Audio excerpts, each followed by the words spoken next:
Bomb blast ಪ್ರಕರಣ ಹೆಚ್ಚಿನ ವಿಚಾರಣೆಗಾಗಿ ಕಸ್ಟಡಿಗೆ ಪಡೆಯಲಿದ್ದಾರೆ.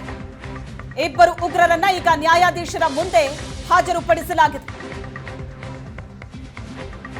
ನ್ಯಾಯಾಧೀಶರ ನಿವಾಸದ ಎದುರು ಪೊಲೀಸ್ ಬಿಗಿ ಭದ್ರತೆ ಇದೆ. ಬೆಳಗಿನಿಂದಲೂ ಕೂಡ ಹೆಚ್ಚುವರಿ ಭದ್ರತೆಯನ್ನ ಹಾಕಲಾಗಿತ್ತು. ಈಗ ಇಬ್ಬರು ಉಗ್ರರನ್ನ ನ್ಯಾಯಾಧೀಶರ ಮುಂದೆ ಹಾಜರುಪಡಿಸಲಾಗಿದೆ. ಹೆಚ್ಚಿನ ವಿಚಾರಣೆಗಾಗಿ ಕಸ್ಟಡಿಗೆ ಪಡೆಯಲಿದ್ದಾರೆ ಎನ್ಐಎ ಅಧಿಕಾರಿಗಳು. ಮುಸಾವಿರ್ ಹುಸೇನ್ ಶಾಜೀಬ್ ಮತ್ತು ಅಬ್ದುಲ್ ಮತೀನ್ ತಾಹಾ ಒಂದು ಈ ಪ್ರಕರಣದಲ್ಲಿ ಬಾಂಬ್ ಇಟ್ಟವ ಮತ್ತು ಆತನ ಮಾಸ್ಟರ್ ಮೈಂಡ್ ಇಬ್ಬರನ್ನು ಅರೆಸ್ಟ್ ಮಾಡಿ ಕರೆತಂದಂತ ಎನ್ಐಎ ಟೀಮ್ ಈಗ ನ್ಯಾಯಾಧೀಶರ ಮುಂದೆ ಹಾಜರುಪಡಿಸಿದೆ. ಈ ಬಗ್ಗೆ ಹೆಚ್ಚಿನ ಡೀಟೇಲ್ಸ್ ಅನ್ನ ಕೊಡ್ತಾರೆ ನಮ್ಮ ಪ್ರತಿನಿಧಿ ರಮೇಶ್ ಸಂಪರ್ಕದಲ್ಲಿದ್ದಾರೆ. ರಮೇಶ್, ಈಗಾಗಲೇ ನ್ಯಾಯಾಧೀಶರ ಮುಂದೆ ಹಾಜರುಪಡಿಸಲಾಗಿದೆ. ಈಗ ಎನ್ಐಎ ಟೀಮ್ ಕಸ್ಟಡಿಗೆ ಪಡೆಯಲಿದ್ದಾರೆ. ಇನ್ನೇನು ಕೆಲವೇ ಕ್ಷಣದಲ್ಲಿ ಅದು ಕೂಡ ಗೊತ್ತಾಗುತ್ತೆ. ಈ ಎಲ್ಲ ಪ್ರಕ್ರಿಯೆಗಳು ಎಷ್ಟೊತ್ತಾಗುತ್ತೆ, ಎಷ್ಟೊತ್ತಿಗೆ ಆಚೆ ಬರಬಹುದು, ಎನ್ಐಎಗೆ ಎಷ್ಟು ದಿನಗಳ ಕಾಲ ಕಸ್ಟಡಿ ಕೊಡಬಹುದು?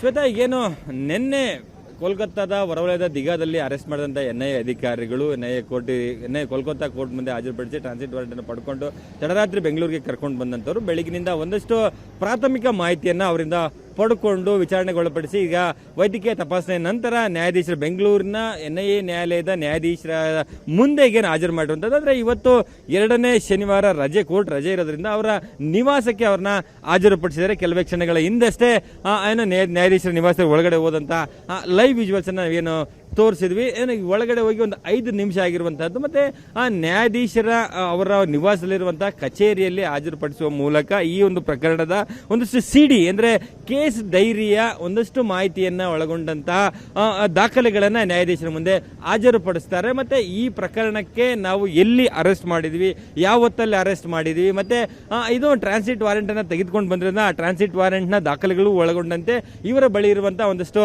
ಸಾಕ್ಷಿಗಳನ್ನ ಒಳಗೊಂಡಂತ ಈ ಸಂಪೂರ್ಣವಾದ ಮಾಹಿತಿಯನ್ನ ನ್ಯಾಯಾಧೀಶರಿಗೆ ನೀಡುವ ಮೂಲಕ ಇವರನ್ನ ಹೆಚ್ಚಿನ ವಿಚಾರಣೆಗೆ ಒಳಪಡಿಸುವಂತ ಅಗತ್ಯತೆ ಇದೆ. ಹಾಗಾಗಿ ಒಂದು ಮ್ಯಾಕ್ಸಿಮಮ್ ಟೈಮ್ 14 ಡೇಸ್ ಅನ್ನ ವಶಕ್ಕೆ ನೀಡಿ ಅಂತೇಳಿ ಮನವಿಯನ್ನ ಮಾಡಿಕೊಳ್ಳಿಕ್ಕೆ ಎನ್ಐಎ ಅಧಿಕಾರಿಗಳು ಮತ್ತೆ ಎನ್ಐಎ ಪರ ವಕೀಲರು ಕೂಡ ಸಿದ್ಧತೆಯನ್ನ ಮಾಡಿಕೊಂಡಿರುವಂತದ್ದು. ಮತ್ತೆ ಇದೊಂದು ಹೈ ಪ್ರೊಫೈಲ್ ಪ್ರಕರಣ ಆಗಿರೋದ್ರಿಂದ ಎನ್ಐಎ ಸೀನಿಯರ್ ಕೌನ್ಸಿಲ್ ಹೈಕೋರ್ಟ್ ನಲ್ಲಿ ಎನ್ಐಎ ಪರ ವಾದವನ್ನು ಮಂಡಿಸುವಂತಹ ಹಿರಿಯ ವಕೀಲರು ಪ್ರಸನ್ನ ಕುಮಾರ್ ಮತ್ತೆ ಅವರ ವಕೀಲರ ತಂಡ ಈಗಾಗಲೇ ನ್ಯಾಯಾಧೀಶರ ಕಚೇರಿ ಒಳಗಡೆ ಹೋಗಿರುವಂತದ್ದು. ಆದ್ರೆ ಆರೋಪಿಗಳನ್ನು ಕೂಡ ಕರ್ಕೊಂಡು ಹೋಗಿದ್ದಾರೆ.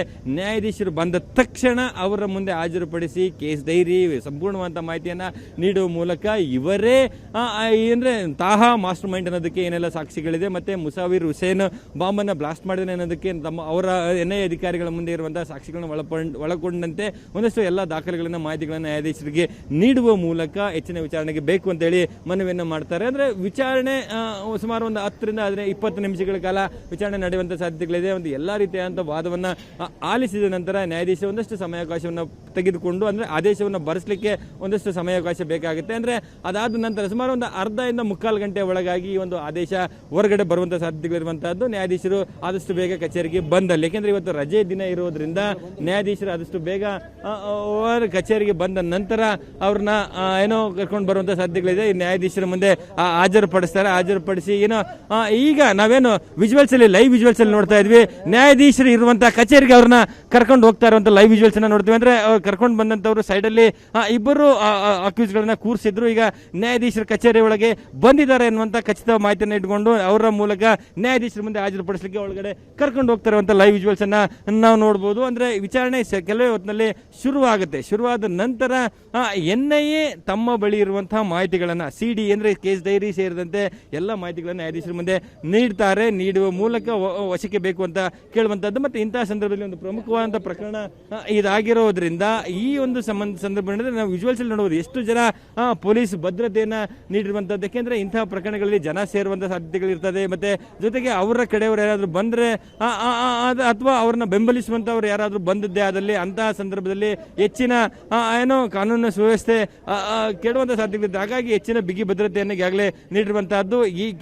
ಈಗ ಕೆಲವೇ ಕ್ಷಣಗಳ ಹಿಂದಷ್ಟೇ ನ್ಯಾಯಾಧೀಶರ ಕಚೇರಿಯ ಒಳಗಡೆ ಹೋಗಿದ್ದಾರೆ. ವಿಚಾರಣೆ ಆರಂಭ ಆಗುತ್ತೆ. ವಿಚಾರಣೆ ಆರಂಭ ನಂತರ ಈಗ ಸದ್ಯಕ್ಕೆ ಒಂದು 12 ಕಾಲಿಂದ 12:30 ಒಳಗಾಗಿ ಒಂದು ನ್ಯಾಯಾಧೀಶರ ಒಂದು ಆದೇಶ ಹೊರಗಡೆ ಬರುವಂಥ ಸಾಧ್ಯತೆಗಳಿರುವಂತಹದ್ದು. ಅಂದರೆ ಈ ಒಂದು ಪ್ರಕರಣದಲ್ಲಿ ಏನು ಮಾರ್ಚ್ 1ನೇ ತಾರೀಕು ಬಾಂಬ್ ಬ್ಲಾಸ್ಟ್ ಆಗಿತ್ತು, ಅವತ್ತಿನಿಂದ ನಿನ್ನೆ ಅವ್ರನ್ನ ಅರೆಸ್ಟ್ ಮಾಡೋವರೆಗಿನ ಏನೆಲ್ಲ ಎಫರ್ಟ್ಗಳನ್ನು ಹಾಕಲಾಗಿದೆ ಮತ್ತು ಅವರ ವಿರುದ್ಧ ಏನು ಸಾಕ್ಷಿಗಳನ್ನ ಕಲೆ ಹಾಕಲಾಗಿದೆ ಎಲ್ಲವನ್ನೂ ಕೂಡ ಮಾಹಿತಿಯನ್ನು ನೀಡಿದ್ದಾರೆ. ಅಂದರೆ ಅರೆಸ್ಟ್ ಮಾಡುವಂಥದ್ದು ಒಂದು ಚಾಲೆಂಜಿಂಗ್ ಆಗಿದ್ದರೆ ಪೊಲೀಸ್ ಅಧಿಕಾರಿಗಳಿಗೆ ಇದಾದ ನಂತರ ಅಂದರೆ ಅರೆಸ್ಟ್ ಮಾಡಿದ ನಂತರ ಅವ್ರನ್ನ ಬಾಯಿ ಬಿಡಿಸಬೇಕಾಗಿದೆ. ಅವರೇ ಈ ಒಂದು ಏನೋ ಬಾಂಬನ್ನ ಇಡುವಂಥ ನಿಟ್ಟಿನಲ್ಲಿ ಅವರೇ ಮಾಸ್ಟರ್ ಮೈಂಡ್ಗಳಾಗಿದ್ರು, ಅವರೇ ಹೋಗಿ ಇಟ್ಟಿದ್ರು ಅನ್ನೋದಕ್ಕೆ ಎಸ್ಟಾಬ್ಲಿಷ್ ಮಾಡಬೇಕು. ಅದನ್ನು ಅವರಿಂದ ಮಾಹಿತಿಯನ್ನು ಪಡ್ಕೊಳ್ಬೇಕಾಗಿದೆ. ಮತ್ತು ಈಗಾಗಲೇ ಈ ದೆಹಲಿಯಿಂದ ಅಂದರೆ ಕೋಲ್ಕತ್ತಾದಿಂದ ಇಬ್ಬರನ್ನ ಅರೆಸ್ಟ್ ಮಾಡ್ಕೊಂಡು ಬರೋದಕ್ಕಿಂತ ಮೊದಲು ಇಬ್ಬರನ್ನ ಈಗಾಗಲೇ ಅರೆಸ್ಟ್ ತೋರಿಸಿದ್ದಾರೆ NIA ಅಧಿಕಾರಿಗಳು.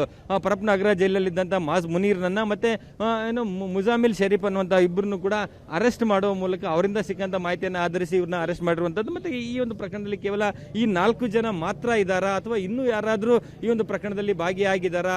ಸೊ ಆ ಸಂಬಂಧಪಟ್ಟಂತೆ ಮಾಹಿತಿಯನ್ನು ಪಡ್ಕೊಳ್ಬೇಕಾಗಿರುವಂಥದ್ದು. ಒಂದಷ್ಟು ಬೇರೆ ಬೇರೆ ಕಡೆ ಅವ್ರನ್ನ ಕರ್ಕೊಂಡೋಗಿ ಮಹಜರನ್ನ ಮಾಡಬೇಕಾಗಿರುವಂಥದ್ದು ಮತ್ತು ಸಾಕ್ಷಿಗಳನ್ನ ಕಲೆ ಹಾಕಬೇಕಾದ್ರೆ ಎಲ್ಲ ಕೆಲಸಗಳಾಗ್ತಿರೋದ್ರಿಂದ ಹೆಚ್ಚಿನ ಸಮಯಾವಕಾಶ ಬೇಕು ಅನ್ನೋ ನಿಟ್ಟಿನಲ್ಲಿ NIA ಅಧಿಕಾರಿಗಳು ಮನವಿಯನ್ನು ಮಾಡಲಿಕ್ಕೆ ಸಿದ್ಧತೆಯನ್ನು ಮಾಡ್ಕೊಂಡಿದ್ದಾರೆ. ನಮ್ಗೆ ಸಿಗ್ತಾ ಇರುವಂಥ ಮಾಹಿತಿ ಪ್ರಕಾರ ಈಗೇನು ಒಳಗಡೆ ಪ್ರೊಸೀಡಿಂಗ್ಸ್ ಆರಂಭ ಆಗ್ತಾ ಇದೆ ಅನ್ನುವಂಥದ್ದು. ಸೊ ಇನ್ನು ಸುಮಾರು ಅರ್ಧ ಗಂಟೆಯ ಒಳಗಾಗಿ ಒಂದು ನ್ಯಾಯಾಧೀಶರು ಏನು ಆದೇಶವನ್ನು ಮಾಡ್ತಾರೆ ಅನ್ನುವಂಥ ಒಂದಷ್ಟು ಮಾಹಿತಿಗಳು ಹೊರಬರಬೇಕಾಗಿರುವಂಥದ್ದು. ಶ್ವೇತಾ.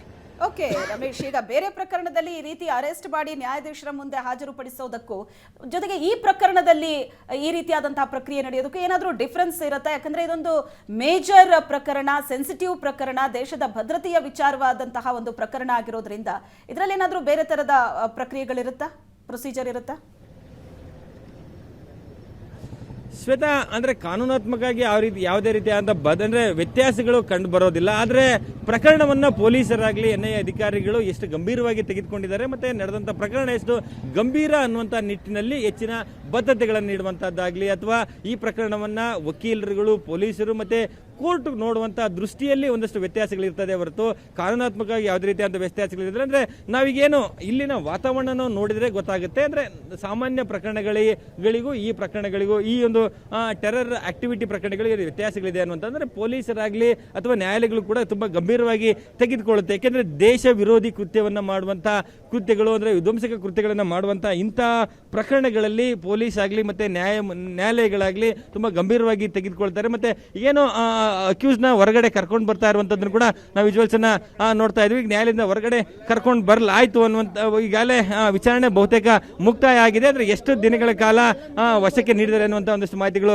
ಹೊರಗಡೆ ಬರಬೇಕಾಗಿರುವಂಥದ್ದು. ನ್ಯಾಯಾಧೀಶರನ್ನ ಅವ್ರನ್ನ ಏನು ನ್ಯಾಯಾಧೀಶರ ಮುಂದೆ ಹಾಜರುಪಡಿಸಿ ಮತ್ತೆ ಅವರ ವೆಹಿಕಲ್ಗೆ ಕರ್ಕೊಂಡು ಹೋಗಿರುವಂಥದ್ದು ನಾವು ವಿಜುವಲ್ಸನ್ನ ನೋಡ್ತಾ ಇದ್ವಿ. ಅಂದರೆ ಕೋರ್ಟ್ ಅಂದರೆ ವಕೀಲರು ಅವರ ಮುಂದೆ ಹಾಜರುಪಡಿಸಿದ ಸಂದರ್ಭದಲ್ಲಿ ಒಂದಷ್ಟು ಮಾಹಿತಿಗಳನ್ನು ನೀಡಿರ್ತಾರೆ. ಆ ಮಾಹಿತಿಗಳನ್ನು ಆಧರಿಸಿ ಕೆಲವೇ ಹೊತ್ತಿನಲ್ಲಿ ಕೋರ್ಟ್ ಎಷ್ಟು ದಿನಗಳ ಕಾಲ ನ್ಯಾಯಾಧೀಶರ ವಶಕ್ಕೆ ಅಂದರೆ NIA ವಶಕ್ಕೆ ನೀಡಲಾಗುತ್ತೆ ಅನ್ನುವಂಥ ವಿಚಾರವನ್ನ ಆದೇಶವನ್ನ ಮಾಡುವಂಥ ಸಾಧ್ಯತೆಗಳಿರ್ತದೆ.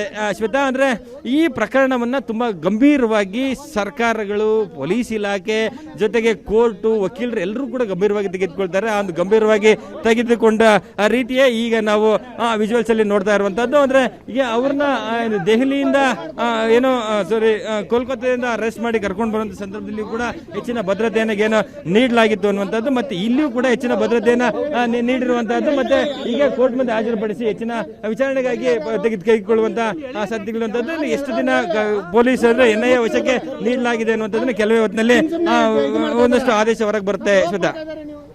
ಓಕೆ ರಮೇಶ್, ಎಕ್ಸ್ಕ್ಲೂಸಿವ್ ಆದಂತಹ ದೃಶ್ಯವನ್ನ ನೋಡ್ತಾ ಇದ್ದೀರಿ ಏಷ್ಯಾ ನೆಟ್ ಸುವರ್ಣ ನ್ಯೂಸ್ ನಲ್ಲಿ.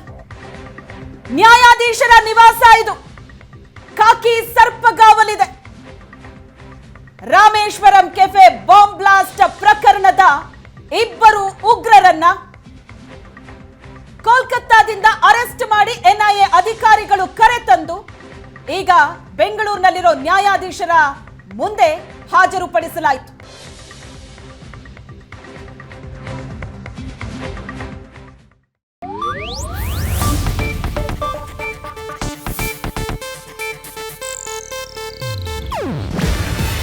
ಇದು ಏಷ್ಯಾನೆಟ್ ನ್ಯೂಸ್ ನೆಟ್ವರ್ಕ್ ಪ್ರಸ್ತುತಿ. ನೀವು ನೋಡ್ತಿದ್ದೀರಾ ಏಷ್ಯಾನೆಟ್ ಸುವರ್ಣ ನ್ಯೂಸ್.